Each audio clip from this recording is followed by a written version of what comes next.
Buongiorno, sono Roberto Fiorentin di Veneto Agricoltura. Ci troviamo a Montecchio Precalcino, nel centro biodiversità vegetale e fuoriforesta, il centro che produce, a partire dal seme, le piante che vi sono state consegnate dal vostro comune, piante come questa. Nell'ambito dell'iniziativa Ridiamo il sorriso alla pianura padana, quindi sono alberi messi a disposizione dei comuni da parte della regione.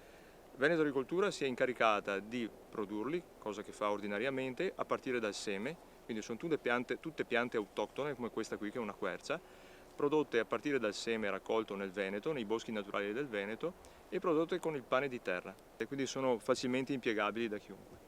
Adesso vi mostriamo come devono essere messi a dimora in modo corretto. Per prima cosa dobbiamo scavare una buca di dimensioni circa 40 x 40 x 40 cm o anche un po' meno. L'importante è che la buca sia più grande di questo pane di terra, ovvero non va fatto un buchino sottile sufficiente per far entrare il pane di terra nel terreno, ma il terreno rimane attorno tutto molto compatto, ecco, questo non va bene.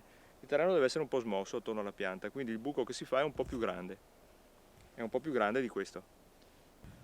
L'importante è che la pianta sia interamente, le radici della pianta siano interamente immerse nel terreno, quindi la superficie superiore del pane di terra, quello che abbiamo visto prima, deve essere a livello del terreno.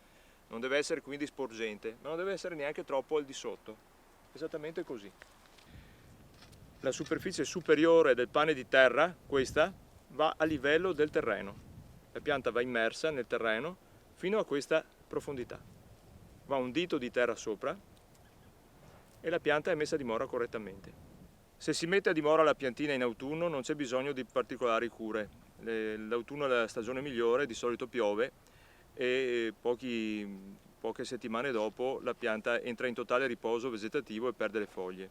Quindi non è necessario irrigarla all'inizio, è necessario farlo tuttavia se nella stagione vegetativa successiva, cioè a partire dalla primavera inoltrata, si hanno condizioni di siccità, quindi va innaffiata più volte se possibile nel corso della primavera-estate, soltanto se non piove naturalmente. Sono piante rustiche che non hanno particolari esigenze, devono essere semplicemente innaffiate alla bisogna e poi è necessario leggere quanto è scritto nel sito Ridiamo il sorriso alla pianura padana per quanto riguarda le manutenzioni nel lungo periodo. Un saluto a tutti e buon lavoro con le vostre piantine.